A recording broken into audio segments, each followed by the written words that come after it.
بالله من الشيطان الرجيم. بسم الله الرحمن الرحيم. إن الحمد لله نحمده ونستعينه ونستغفره ونعوذ بالله من شرور أنفسنا ومن سيئات أعمالنا. من يهده الله فلا مضل له ومن يضلل فلا هادي له. وأشهد أن لا إله إلا الله وحده لا شريك له وأشهد أن محمدا عبده ورسوله. أما بعد أحييكم بتحية الإسلام تحية أهل الجنة تحية من عند الله مباركة طيبة وهي السلام عليكم ورحمة الله وبركاته.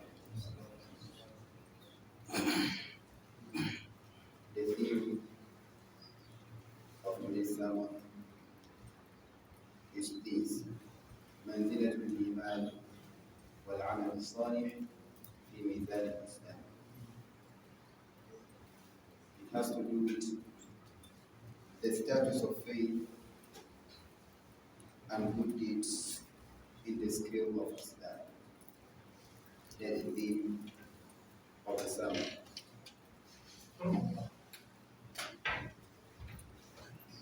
We know that in Islam there are status. Islam has about 3 status, from Islam to Iman and to Mada to Ihsan.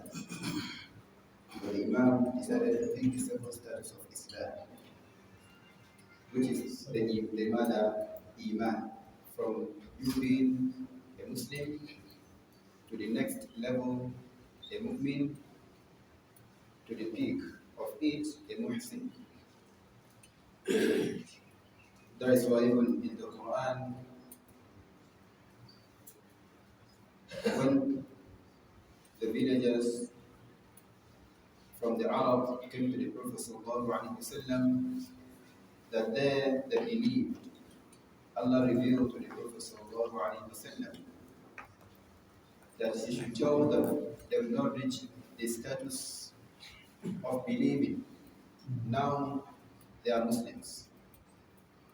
In this ayah in Surah Al-Hujurat, where Allah said regarding those people, قالت الأعراب آمنا قل لم تؤمنوا ولكن قولوا أسلمنا ولما يدخل الإيمان في قلوبكم.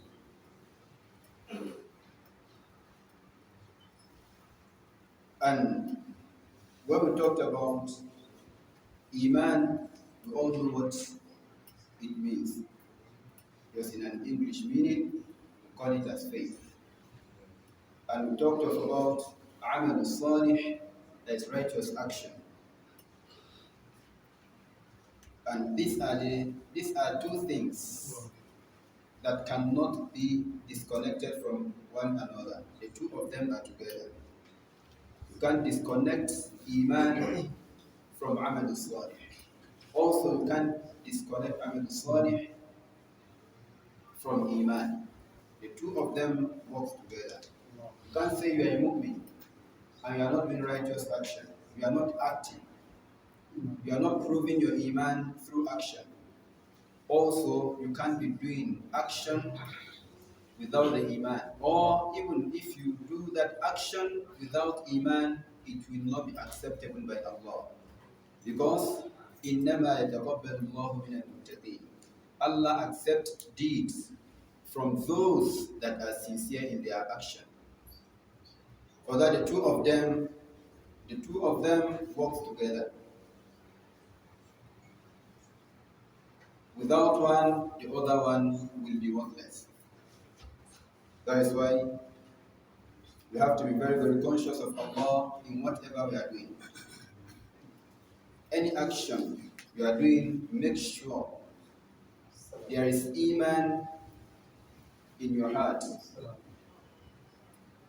with that action. You are doing that out of sincerity. You are also doing that hoping for the reward from Allah. And we should be conscious of Allah by trying our best to desist from or to cease from any forms of destructive sin.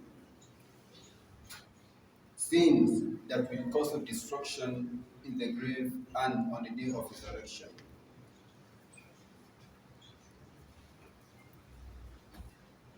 Also, we should be rest assured that secure good life, comfortable life, and a contented, happy life can only be achieved through Iman and righteous action. That is why in the Quran, in Surah Al-Nahl, Allah addressed, revealed to the Prophet ﷺ that from his ummah, and even those before him, it is still the same thing. Allah revealed to the Prophet ﷺ that من عمل صالحا من ذكر أو أنثى وهو مؤمن فلنحيينه حياة طيبة. That whoever do righteous action, whether male or female, there is no discrimination here. And again, in the Quran entirely, there is no discrimination of gender in it. Whoever do righteous action, from either male or female, وَهُوَ مُؤْمِنٌ. Can you see how Allah connected عَمَلُ الصَّالِحِ with Iman? And that person believed in Allah, meaning any of your action you must not attribute it to yourself, attribute it to Allah, because it is Allah, who guided you before you do that particular action, and it is Allah who created you and that particular action. وَاللَّهُ خَلَقَكُمْ وَمَا تَعْمَلُونَ. He created you and created that action and directed you towards doing that particular action. For that, you do your action and connect it together with Iman, faith. Be sincere in it. That is why Allah says, whoever do an action and he is sincere in his action, hoping for the reward from Allah and believe that Allah will grant him the reward of his action, then Allah took an oath by His Majesty by saying, فَلَنُحْيِيَنَّهُ حَيَاةً طَيِّبًا, that wallahi we will cause him, we will make him to live a comfortable life. And on the day of resurrection, also that وَلَنَجْزِيَنَّهُمْ أَجْرَهُمْ, and he took an oath by His Majesty that wallahi he is going to reward him or her for his action بِأَحْسَنِ مَا كَانُوا يَعْمَلُونَ, with what is better regarding to his action. Meaning, whenever you do an action, Allah will grant you a reward that is better than your action. مَنْ جَاءَ بِالْحَسَنَةِ فَلَهُ مَاذَا عَشْرُ أَمْثَالِهَا. As you do one single action, Allah will grant you 10 multiple rewards of that particular action. It's like someone who did 10 actions. Just for one single action, you get 10 good rewards from Allah subhanahu wa ta'ala. Can you see? The reward of Allah is better than your action. That is why the Prophet sallallahu alaihi wasallam even himself told us that we should be rest assured that none of you will be admitted into Jannah except with the mercy of Allah subhanahu wa ta'ala. Without the mercy of Allah, your action can never qualify you to be in Al-Jannah. So by the mercy of Allah, to the extent that you do one action, Allah will give you 10 good rewards. And this particular ayah reminds me of one ayah in Surah Al-Mada, in Surah Al-Nisa. In it, where Allah is mentioning, after you've been given reward with the best of which a reward that is better than your action, and on the day of resurrection, your final abode will be in Al-Jannah. وَمَنْ يَعْمَلْ مِنَ الصَّالِحَاتِ مِنْ ذَكَرٍ أَوْ أُنْثَى وَهُوَ مُؤْمِنٌ فَأُولَٰئِكَ يَدْخُلُونَ الْجَنَّةَ وَلَا يُظْلَمُونَ نَقِيرًا. Whoever do an action, وَمَنْ يَعْمَلْ مِنَ الصَّالِحَاتِ مِنْ ذَكَرٍ, male or female, وَهُوَ مُؤْمِنٌ. Can you see, still Allah connected this ayah with Iman, connected this ayah and the action with mother, faith, Iman. He now said mother, وَهُوَ مُؤْمِنٌ. The person believe in Allah, and again hoping for the reward from Allah. Allah said these are the type of people that will be admitted into Jannah, and they have nothing to be there will be no form of injustice regarding to this particular people. For that, anything we are doing, we should first of all attribute it to Allah, that it is He, Allah, guided us through doing that, and again, hope for the reward from Allah, always hoping Allah will grant you your reward, inshallah. Then, in another ayah, in Surah Al-An'am, Allah mentioned that those who believe, and we've talked about the belief, we understand what is called, what is the belief, and وَلَمْ يَلْبِسُوا إِيمَانَهُمْ بِظُلْمٍ, and do not mix, they did not mix their action with oppression. Then Allah promised that, Allah mentioned ahead of the ayah that those are people who will be secure, meaning you will be saved from any forms of trouble, any forms of tribulation of the grave. After you depart from this world, you live comfortable life, and again at the time the Malakul Maut will come to you and eliminate the soul from your body so easy, and you have a comfortable place to live, which is in the grave. You'll be saved from the punishment, and on the day of resurrection, Allah will admit you into Jannah. And again, there are those who are guided by Allah subhanahu wa ta'ala. Right, so anything we are doing, we should make sure, first of all, we have Iman, we believe, we should have faith in us, and again, we should try and prove our Iman through action. Don't say, At-taqwa hahuna, you just relax, sitting, you are not doing anything, and say that though the hadith is authentic. Say, At-taqwa hahuna, you are committing atrocity in public. Other people are imitating when they try to address you. Brother or sister, this particular thing is wrong in the sight of Allah. Please, desist from this thing. You say, At-taqwa hahuna, that the consciousness of Allah is in the heart. That is, you can't just pick that hadith to justify your action. That is totally prohibited. You try, whenever you commit a sin, someone addressing you, you should know that Allah directed the person to you. Try to adjust between you and Allah before it is too late. May Allah guide us. Today, all the trial we are facing today, tribulation that we are facing today, from fear, terrorism, loss of wealth, disunity among the Ummah of the Prophet ﷺ, high rate of insecurity, all these are due to lack or absence of Iman and righteous action. Because if we have Iman, Allah will control our affairs. But since to our mind, or we are not doing things for the sake of Allah, oppressing ourselves here and there, and all forms of atrocity, then that was why Allah just decided to remove his hand, and he now left us with our wisdom so that we can do whatever we want. And he is watching us, and on the day of resurrection, if care is not taken, we'll be accountable for our action. May Allah guide us. For that, we should try our best possible to adjust. Try our best to fix our Iman. Fix your Iman, I fix mine. Everyone adjust himself. Allah will control our affairs.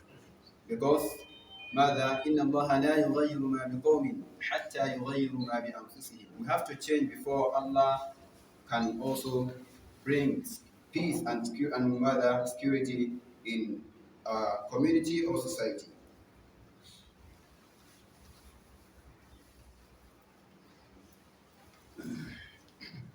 And we should also understand that, you see, this Iman and righteous action, these two things are the only thing that will accompany us to the grave. Or let me simply put by saying, our action is what will accompany us to the grave. Evil or righteous action. If your action, if you are you are used to righteous action, that is what you leave this, but you depart from this world with. That is what will accompany you to the grave. Nothing will follow you to the grave except this, your action, right? Either evil or righteous action. If it's righteous action, then Alhamdulillah, you'll be given a good entertainment in the grave. While if it is evil, someone will continue serving punishment, wudu wa ashiya, morning and night till the day of resurrection. May Allah save us from the torment of the grave. And that is what we will build our akhirah with it. That is Iman and righteous action. Because Allah addressed in Surah Al-Mada, in Surah Al-Hashr, that, O you who believe, be conscious of Allah. And again, ماذا يا أيها الذين اتقوا الله ولتنظر نفس ما قدمت لغد. O you who believe, be conscious of Allah and see what you have sent forth for your tomorrow. He now mentioned also by saying that you should be conscious of Allah because Allah is acquaintance with our action. Regarding to this, an hadith was reported by Bukhari and Muslim in their authentic book, Hadith of Anas bin Malik, which narrated from the Prophet ﷺ, that the Prophet ﷺ said that three things will accompany or will escort someone to his graveyard. Three things follow you to your graveyard. One, he now said, Mother, your family, your action, your wealth. These are the three things that will escort every servant of Allah living on the face of this earth to the graveyard. Two of them will return and one will remain with him permanently till the day of resurrection. And that is what will be used for or against him till the day of resurrection in the grave. The Prophet ﷺ now said, his family will return back. No matter the love they have for him, they will all return back. Then part of his wealth that accompany him to the graveyard will also return back, because it's not every of his wealth that will accompany him to the graveyard. Some of them, like his cars, other things, will escort him to the graveyard, but they will return back. Then what will remain with him is his action that will permanently remain with him. It's with that action that he will be buried with. He won't leave his action for anybody. وَلَا تَذِرُ وَازِرَةٌ وِزْرَ أُخْرَى. That is what he will be left with, his action, evil or righteous action. May Allah conform us to send forth good action. His family will return back, his close relatives, his friends, his children, his wives, all of them will return back. Regarding to his wealth, his bank account will return back, his palaces, everything, all his luxurious cars, all luxurious ridings, luxurious cars and other things, if it's private jet, whatever, it will return back. And again, that all those things that even return back, there can be a disaster for him. There can be a disaster for him in the grave, because everything of our wealth will be asked about it. You know, there is an hadith I quote last week. There is hadith quoted we quoted last week regarding to this. The Prophet ﷺ said, none of us will be able to move. None will be able to move his feet on the day of resurrection, from the land of gathering on the day of resurrection, until he answered about 4 to 5 questions. From it, your action, good or bad, will be accountable for that. And again, there is going to be a scale that is so expensive enough to handle the heavens and the earth on the day of resurrection. And that is what our action will be placed on it to measure it, whether good or bad. What is left with the servants in that narrow grave is his action. That is, if it's good, say his mother, Iman, and righteous action. If it is evil, then that person will have no one to blame except himself. And it's with this Iman and righteous action that accompany someone to the grave, and with it, someone receive an entertainment. They will entertain him from, if it's from things that people are supposed to be entertained on the mother in Al Jannah, they will start entertaining him. His grave, they will they will expand it for him. While if it is evil, that person will continue serving punishment morning and night. النار يعرضون عليها غدوا وعشيا ويوم تقوم الساعة أدخلوا آل فرعون أشد العذاب. The one on the day of resurrection is more worse than what is going to face in the grave. May Allah save us.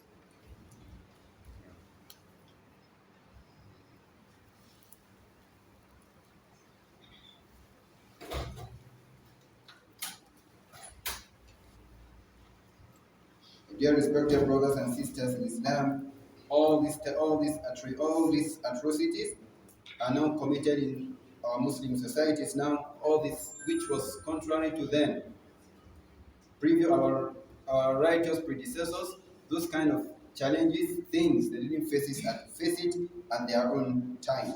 From what is called one of the biggest oppression that someone can commit between him and the Creator, Allah, is shirk, associating partner to Allah. And this is the capital offense. This is an offense that if someone die with it, that person should just count himself among those that will be admitted into the hellfire without Allah will not have mercy on that person. That person with or without him being removed from the hellfire, he will remain in the hellfire forever. Allah does not forgive someone who commits or associate partner to him. For that we try and fix ourselves. And also, it is also an offense in the sight of Allah for you to introduce new things into the religion or doing something contrary to the sunnah of the Prophet ﷺ. Because you introducing something into the religion of Allah shows that the Prophet ﷺ is either of the two, whether there is a knowledge which he hides, and again, everything has been taught by the Prophet ﷺ. For that, there is nothing new that Islam is in need of again. Also, it's part of atrocities that find ourselves, some of our brothers, our sisters in also now, like murder, killing, assassination, and so many forms of things. Then adultery, prostitution, and other things. These are things that that is against the law of the Quran and the Sunnah of the Prophet ﷺ. Kidnapping and all forms of intoxicants, hard drugs, taking hard drugs, or deceased from or ceasing from mother Jamr, not praying Jamr within or not praying in congregation. All those things are also seen in the sight of Allah. Or not honoring invitation, which is legal invitation, all those things. Distractions here and there, temptation, or wasting time in all those entertainment, films and other things, music, and so many things. Adornment, lack of modesty, and again exposing adornment. See our Muslim sisters now exposing themselves, their body, and so many, all those things. The Prophet ﷺ described those type of people as the people of hellfire, because he narrated, he informed his companions regarding about two people that are people of hellfire, that sinfani min ahli nar lam arahuma qat. Mother nisa, from them nisa'un kasiyatun mother ariyat, that two groups of people that are dwellers of hellfire, that he has not seen them at this his own generation, but they will come in the nearest future. And among them are mother, you see female, our ladies, you see them dressed, they put on clothes, yes, the clothes is there, but they are naked, because everything of theirs is exposing. All those things are also an offense in the sight of Allah. Lack of modesty, most especially to the women, because they are known with modesty. Also mixing among boys and girls and being together, hugging themselves, handshaking, and so many things of someone who is not your muharram. Those ones, someone you know that you can marry, shaking hand with her, hugging her, those things are also an offense. And these are things that are common in our Muslim societies today. May Allah guide us from all these forms of temptation and distraction. And may Allah count us among those who will be guided, and may Allah guide us and use us as a medium of guidance to others. May others imitate good character from us and accept the Islam, because if it's by our character, some people will just run away from Mother Islam. For that, we should try our best possible through your character. Someone can be guided. Right? If one single person is guided through you now, it's better than the world and everything that is in it. That is what the Prophet ﷺ told Sayyidina Ali bin Abi Talib, that mother, لَأَنْ يَهْدِيَ اللَّهُ بِكَ رَجُلًا وَاحِدًا خَيْرٌ لَكَ مِنْ حُمْرِ مَاذَا نِعَمٍ. That one single person to be guided through you is better than the world and everything that is inside this world to be given to you. For that we should try and demonstrate good character for our non-Muslims to also imitate from us and be guided through us. May Allah guide us to us, inshallah. Assalamu alaikum.